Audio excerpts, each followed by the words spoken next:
Hello बच्चों, यह है गॉस प्रमेय का लेक्चर नंबर 4 और आज हम सीखने वाले हैं एक समान आवेशित अनंत समतल चादर के कारण वैद्युत क्षेत्र की गणना। एनसीईआरटी का हेडिंग है, काफी इंपॉर्टेंट हेडिंग है, तो आप इसको समझें कि इस तरह के हेडिंग को किस तरह बनाया जाता है। सबसे पहले अनंत विस्तार का आवेशित चादर बोर्ड पर हम बना लेते हैं। मान लेते हैं यह चादर का एक छोटा सा हिस्सा है जो धनावेशित है। ठीक है। अच्छा, अनंत विस्तार, अब बोर्ड पे तो अनंत विस्तार नहीं बन सकता है। उस अनंत विस्तार वाले चादर का एक छोटा सा हमने टुकड़ा ले लिया। ठीक, और यह है अनंत विस्तार का मतलब इधर भी है, इधर भी है, इधर भी है, बहुत बड़ा विस्तार है। और यहां छोटा सा टुकड़ा हमने इसको ले लिया जिसपे धनावेश है। ठीक, मान लीजिए इस तरह का ये छोटा सा टुकड़ा है और इस पे मैंने पॉजिटिव चार्ज दिया है, काफी पतला है। तो इस धन आवेश के कारण एक वैद्युत क्षेत्र होगा, वैद्युत बल रेखाएं होंगी। तो इस सीट पर वैद्युत बल रेखा इधर की ओर भी होगा और इसके पीछे भी रहेगा। यानी अगर हम धन आवेश या ऋण आवेश को किसी पतले चादर या सीट पे देते हैं, पतले चादर या सीट पे देते हैं, तब इसका प्रभाव दोनों साइड होगा। यानी इस साइड भी होगा और इस साइड भी होगा। बात समझ में आ रहा है कि नहीं आ रहा है? और ये अनंत विस्तार का है। बस ये छोटा सा टुकड़ा हमने ले लिया। अब हमें क्या करना है कि इस छोटे से जो आवेशित टुकड़ा है, इससे r दूरी पर एक बिंदु P बना लेते हैं जहां वैद्युत क्षेत्र की तीव्रता की गणना करनी है। अच्छा, इस सीट के लिए वैद्युत बल रेखाएं इस साइड भी होंगी, तो मैं 1 2 बना लेता हूं। ये वैद्युत बल रेखा और ये वैद्युत क्षेत्र की तीव्रता की दिशा को प्रदर्शित कर रहा है। इसके पीछे भी होगा, इसके पीछे भी वैद्युत बल रेखा ऐसे ही जाएगा। ठीक है, पतला चादर है तो दोनों साइड प्रभाव होगा। मोटा चादर होता तो प्रभाव नहीं होता। ये काफी पतला चादर है इसलिए दोनों साइड प्रभाव होगा। ठीक है, इसको समझने के लिए हम ऐसे समझ लेते हैं कि अगर मान लो एक मैग्नेट, चुंबक इस पर ऐसे लगा दें, ऐसे लगा दिया गया मैग्नेट, तो इस मैग्नेट का प्रभाव इस साइड भी होगा। चूंकि चादर पतला है तो इस मैग्नेट का प्रभाव इस साइड भी होगा। ठीक इसी तरीके से आवेशित चादर में भी यही होता है। वैद्युत क्षेत्र आपको इस साइड भी मिलेगा और वैद्युत क्षेत्र इस साइड भी मिलेगा। अब अगर इस चादर से हम r दूरी पीछे भी जाएं, r दूरी पीछे भी जाएं, वहां भी वैद्युत क्षेत्र की तीव्रता E होगी। ठीक है, यानी यहां की वैद्युत क्षेत्र की तीव्रता और यहां की वैद्युत क्षेत्र की तीव्रता समान होगी। अब इसकी तीव्रता हमें गॉस प्रमेय से लगाना है। तो गॉस प्रमेय यह कहता है कि सबसे पहले एक काल्पनिक गॉसियन पृष्ठ का निर्माण करना पड़ेगा। तो हम कैसा गॉसियन पृष्ठ बनाएंगे? ठीक है, हम बेलनाकार गॉसियन पृष्ठ का निर्माण करेंगे और ऐसा करेंगे कि वह बेलनाकार गॉसियन पृष्ठ इस पतले चादर के दोनों तरफ आ जाए। यानी आधा हिस्सा इधर हो, आधा हिस्सा इधर हो। ठीक है, तो चलिए इसको भी हम लोग ड्रॉ कर लेते हैं। तो ये हमारा गॉसियन पृष्ठ है, गॉसियन पृष्ठ।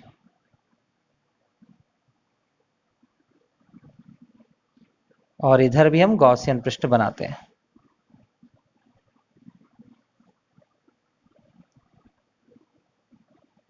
गॉसियन पृष्ठ, दोनों साइड गॉसियन पृष्ठ ऐसे है। अब देखो, इस गॉसियन पृष्ठ के इस सतह का नाम S1 रखते हैं, इस सतह का नाम S2 रखते हैं और इस सतह का नाम S3 रखते हैं। इतना तो समझ में आ गया। ये फिगर हो गया और फिगर बनाने के बाद एक स्टेटमेंट लिखते हैं। कैसा? माना अनंत विस्तार का आवेशित चादर निर्वात या वायु में स्थित है। यानी ये पूरा कहां स्थित है? निर्वात या वायु में स्थित है। चादर से r दूरी पर एक बिंदु P है। चादर से r दूरी पर एक बिंदु P है जहां वैद्युत क्षेत्र की तीव्रता की गणना करनी है। चादर के दोनों तरफ काल्पनिक बेलनाकार गॉसियन पृष्ठ का निर्माण करते हैं। इतना समझ में आया? अच्छा देखो, इस चादर पर किस प्रकार का आवेश वितरण है? तो आपको पढ़ाया गया है कि 3 प्रकार का आवेश वितरण होता है। रेखीय आवेश वितरण, पृष्ठीय आवेश वितरण और आयतन आवेश वितरण। तो यहां पृष्ठीय आवेश वितरण है, तो इसको भी एक लाइन में हम लिख लेते हैं। चादर पर पृष्ठीय आवेश वितरण सिग्मा है। एक लाइन में इसको भी लिख लिया गया। ठीक है, अब देखिए क्या करना रहता है। 3 पृष्ठ है, S1, S2, S3। तीनों पृष्ठ पर अवयव लेते हैं, डीए अवयव, और उस डीए अवयव पर फ्लक्स निकालते हैं। उसके बाद कुल फ्लक्स निकालने के लिए समाकलन करते हैं। तो यह बारी बारी से आपको काम करना है। पहले S1 पर, फिर S2 पर, फिर S3 पर फ्लक्स निकाला जाएगा। जब सबका फ्लक्स पता चल जाएगा, वैद्युत फ्लक्स पता चल जाएगा, फिर कुल फ्लक्स या नेट फ्लक्स निकालने के लिए तीनों को जोड़ दिया जाएगा। क्योंकि फ्लक्स एक अदिश राशि है, इसलिए इसे आसानी से जोड़ा अथवा घटाया जा सकता है। ठीक है, तो चलिए ज्ञात करते हैं S1 पर फ्लक्स। तो सबसे पहले आपको हर जगह एक सूक्ष्म अवयव बनाना पड़ेगा जिसका एरिया वेक्टर बाहर की ओर निकलेगा। इसको हम वेक्टर डीए से रिप्रेजेंट करेंगे। ठीक यहां भी कुछ ऐसा ही करना पड़ेगा, इसको वेक्टर डीए से रिप्रेजेंट करेंगे। इस पर भी आप छोटा सा अवयव ले लेंगे और यहां भी वेक्टर डीए ऐसे बना लेंगे। ये बात समझ में आ गया? S1 और S2 का क्षेत्रफल समान है। S1 तथा S2 पृष्ठों का क्षेत्रफल कैपिटल A है, कैपिटल A है। ये लिख लिया गया। बात समझ में आ गई? अब चलिए डेरिवेशन किस तरह से लगाते हैं उसको देखते हैं। S1 के dA पर फ्लक्स वैद्युत फ्लक्स। तो देखो S1 के dA पर, यानी केवल हम इस अवयव पर फ्लक्स निकाल लें। यह अवयव काफी छोटा है, इसलिए फ्लक्स की मात्रा भी छोटा ही निकलेगा, कम निकलेगा। इसलिए इसको d फाई से प्रदर्शित कर दिए। ठीक, और d फाई बराबर EdA cos 0 अंश। अब यहां 0 अंश क्यों हुआ? तो यहां देखो, क्षेत्रफल सदिश और वैद्युत क्षेत्र की तीव्रता दोनों का जो एरो है वो समांतर है, और समांतर होने पर कितने अंश का कोण बनता है? 0 अंश का। तो इस बात को यहां बता देंगे, चूंकि वेक्टर E समांतर है वेक्टर dA के, इसलिए थीटा बराबर 0 अंश। ठीक है, और cos 0 का मान 1 होता है, इसलिए d फाई E बराबर हो जाएगा EdA। तो ये जो मान है ये केवल S1 के dA का मान है। इस पर फ्लक्स है। पूरे S1 पर फ्लक्स क्या होगा? तो S1 ऐसे लिख सकते हैं हम इसको, S1 पर कुल फ्लक्स, S1 पर कुल फ्लक्स। तो S1 पर हम कुल फ्लक्स कैसे निकाल सकते हैं? तो S1 पर कुल फ्लक्स निकालने के लिए इसका समाकलन कर देंगे d फाई E, और संकेत के लिए S1 लगा देंगे, और यहां समाकलन dA संकेत के लिए S1 लगा दिया। ये S1 पर कुल फ्लक्स हो गया। ये बात समझ में आ गई? अब हमें क्या करना है, ठीक इसी प्रकार S2 पर भी फ्लक्स निकालना है। तो S2 पर फ्लक्स क्या होगा? S2 के dA पर flux d phi E equal to EdA cos 0 अंश। 0 अंश क्यों हुआ? दोनों समांतर है। तो आप यहां बताइए, वेक्टर E समांतर है वेक्टर dA के, इसलिए थीटा का मान 0 डिग्री और cos 0 की वैल्यू 1। तो D phi E equal to E D A, ये फ्लक्स निकला H2 के डीए अवयव पर। अब H2 पृष्ठ पर कुल फ्लक्स, H2 पृष्ठ पर, H2 पृष्ठ पर कुल फ्लक्स। तो H2 पृष्ठ पर कुल फ्लक्स कैसे निकाला जाएगा? सिंपल सा, इसका समाकलन करना है।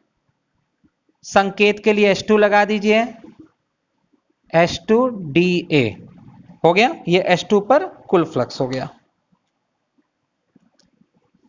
अब एक तीसरा पृष्ठ बचा हुआ है S3। तो S3 का भी कैलकुलेशन हम कर लेते हैं और लिखते हैं S3 के DA पर फ्लक्स। तो D phi equal to E D A cos 90 अंश, वैद्युत क्षेत्र की तीव्रता इधर की ओर है और डीए इधर की ओर है। कितने अंश का कोण बना? 90 अंश। और चूंकि वेक्टर ई लंबवत है डीए के, इसलिए थीटा का मान 90 अंश होगा और कॉस 90 का मान 0, यानी D phi equal to 0। S3 पृष्ठ पर कुल फ्लक्स, S3 पृष्ठ पर कुल फ्लक्स। तो S3 पृष्ठ पर हम कुल फ्लक्स कैसे निकालेंगे उसको देखते हैं। कुल फ्लक्स, वही सिंपल सा केस, समाकलन कर लो। समाकलन डी फाई ई S3 लगा दो यहां पे और ये 0 होगा। तो देखा आपने, मैंने तीनों पृष्ठ का फ्लक्स निकाल लिया, S1 का भी फ्लक्स, S2 और S3 का। अब इसके बाद इन तीनों पर निकले हुए फ्लक्स को आपस में हम जोड़ देंगे।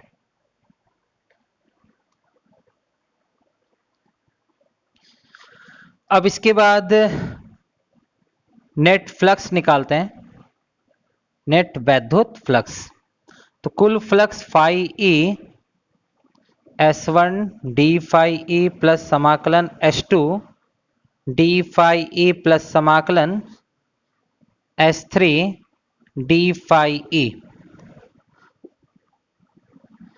इसकी जो वैल्यू थी E, समाकलन S1 dA था प्लस इसका समाकलन S2 dA और प्लस 0। अच्छा, शुरू में बताया गया था कि S1 पृष्ठ का क्षेत्रफल और S2 पृष्ठ का क्षेत्रफल समान है, अतः हम लिख सकते हैं पूरे को A, यहां भी पूरे को A लिखा जा सकता है। गॉस प्रमेय लगाते हैं, फाई E बराबर Q अपॉन एप्सिलॉन नॉट।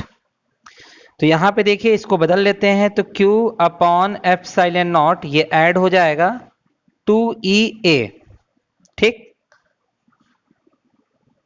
चूंकि पृष्ठीय आवेश घनत्व बराबर सिग्मा बराबर Q अपॉन A होता है, इसलिए Q का मान सिग्मा A रखा जा सकता है। तो यहां से Q के मान को हटाते हैं, Q को हटाकर लिख देते हैं सिग्मा A और बटे में एप्सिलॉन नॉट बराबर 2EA, A से A कैंसिल, तो E बराबर सिग्मा अपॉन 2 एप्सिलॉन नॉट। हमारा यह निष्कर्ष प्राप्त हुआ। इसका अर्थ यह है कि समतल चादर, आवेशित समतल चादर के कारण वैद्युत क्षेत्र की तीव्रता सिग्मा बटे 2 एप्सिलॉन नॉट होती है, ठीक है। चादर का क्षेत्रफल आप बड़ा ले लो, छोटा ले लो, उसके कारण तीव्रता पर कोई प्रभाव नहीं पड़ता है। आप यहां देख रहे होंगे कि बीच में ही A कैंसिल हो गया है और जो फाइनल सूत्र आया है उसमें कहीं A नहीं है, A मतलब क्षेत्रफल नहीं है। इसका यह अर्थ हुआ, आवेशित चादर की जो तीव्रता होती है वो चादर के क्षेत्रफल पर निर्भर नहीं करती है, वह पृष्ठीय आवेश घनत्व पर निर्भर करती है, ठीक है।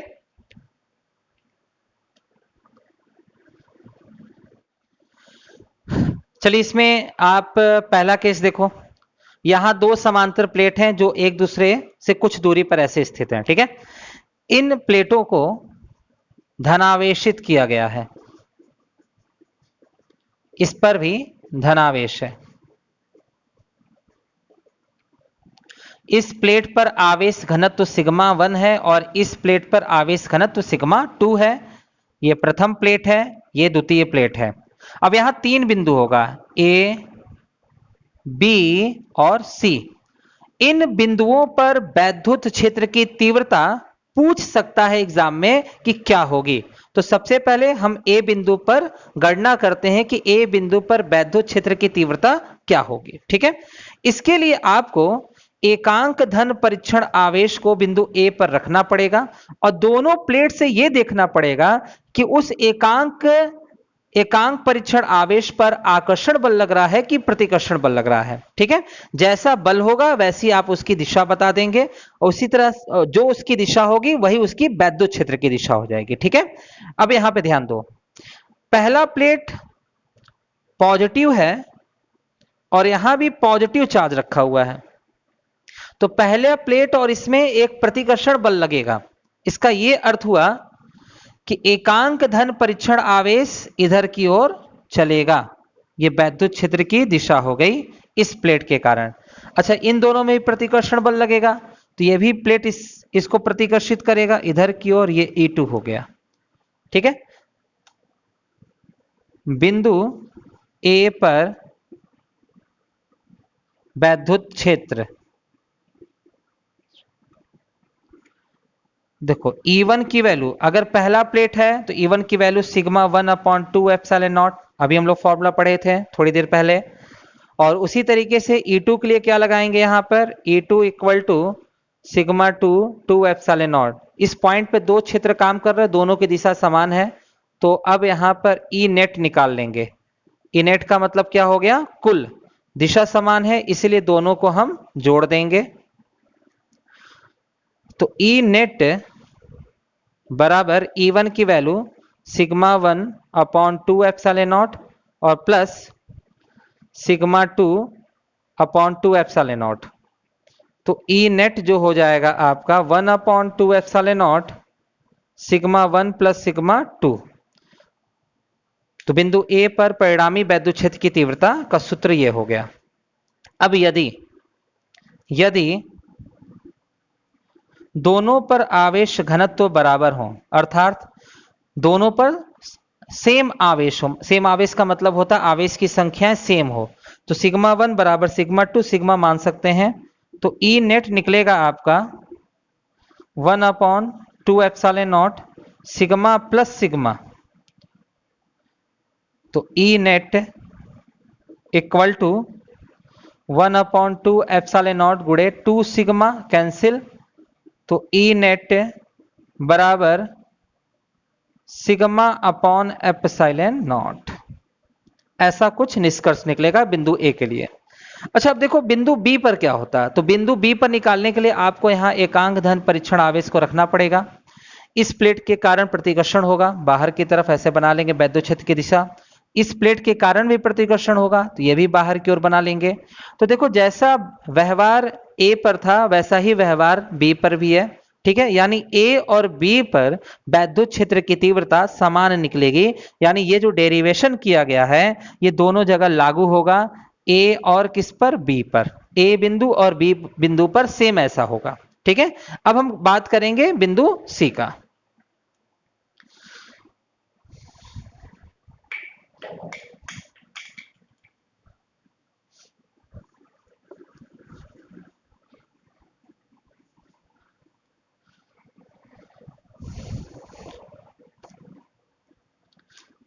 सी पर वैद्युत क्षेत्र,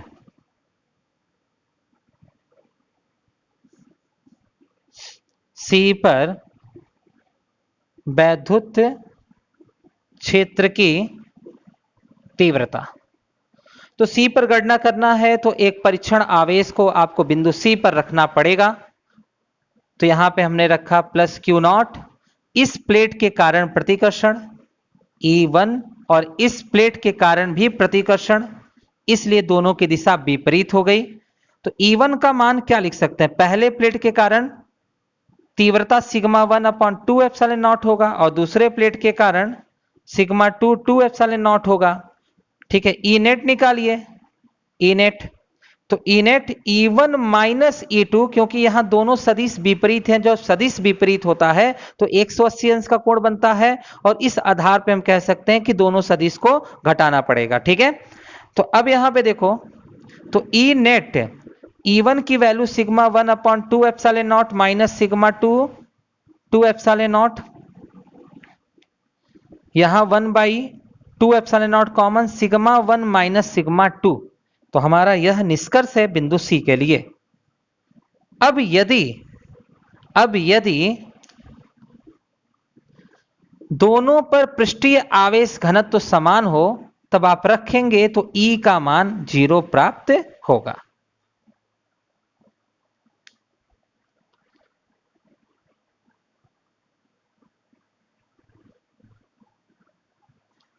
चलिए अब इसके बाद केस नंबर 2 को देखते हैं।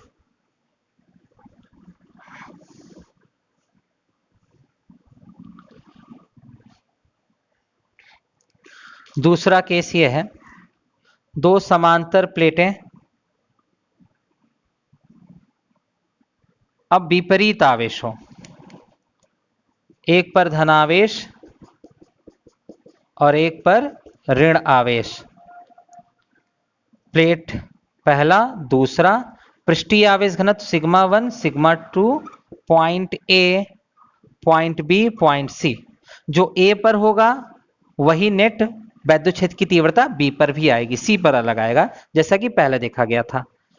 तो ए पर वैद्युत क्षेत्र की तीव्रता निकाल लेते हैं। तो तीव्रता निकालने के लिए आपको एकांक धन परीक्षण आवेश को रखना पड़ेगा।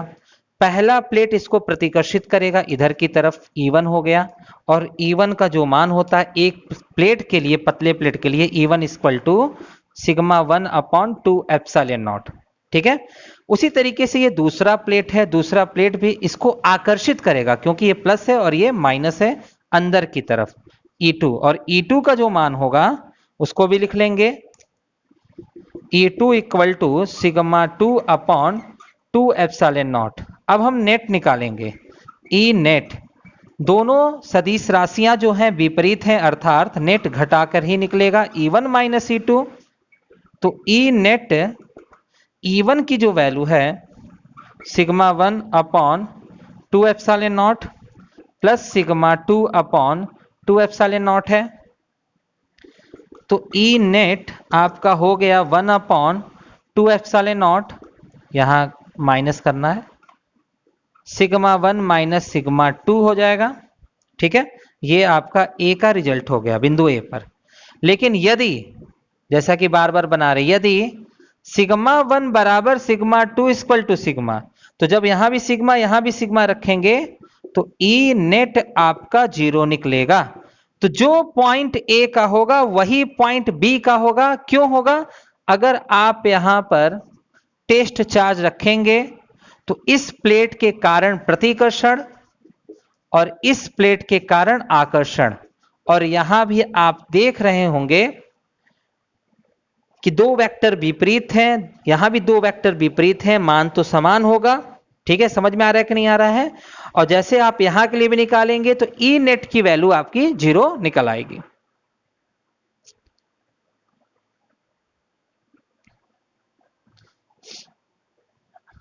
अब हम बात करते हैं पॉइंट सी की। तो पॉइंट सी की पर निकाल लेते हैं। पॉइंट सी पर हम निकालते हैं, पहले एकांक धन परीक्षण आवेश को रख लें। तो चलिए देखते हैं, प्लस Q0 रखा गया, ये वाला इसको प्रतिकर्षित करेगा E1, लेकिन ये वाला इसको आकर्षित कर लेगा।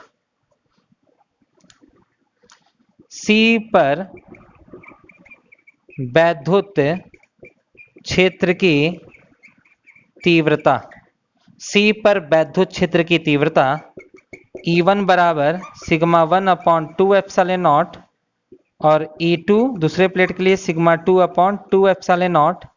ई नेट निकालिए, बहुत आसान है, दोनों की दिशाएं समान है, तो इसलिए आपको दोनों को ऐड कर देना है। तो E1 की जो वैल्यू हो जाएगी sigma 1 upon 2 epsilon naught, sigma 2 2 epsilon not, 1 upon 2 epsilon not common sigma 1 plus sigma 2, ये हो गया result.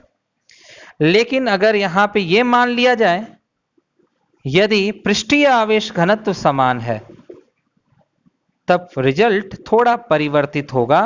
1 upon 2 epsilon naught sigma plus sigma, क्योंकि यहां सिग्मा 1 और सिग्मा 2 था, इन दोनों की जगह सिग्मा रखा गया, तो ई नेट आपका 2 एप्सिलॉन नॉट गुणे 2 सिग्मा, 2 से 2 कैंसिल, तो ई नेट का जो मान होगा वो सिग्मा अपॉन एप्सिलॉन नॉट होगा।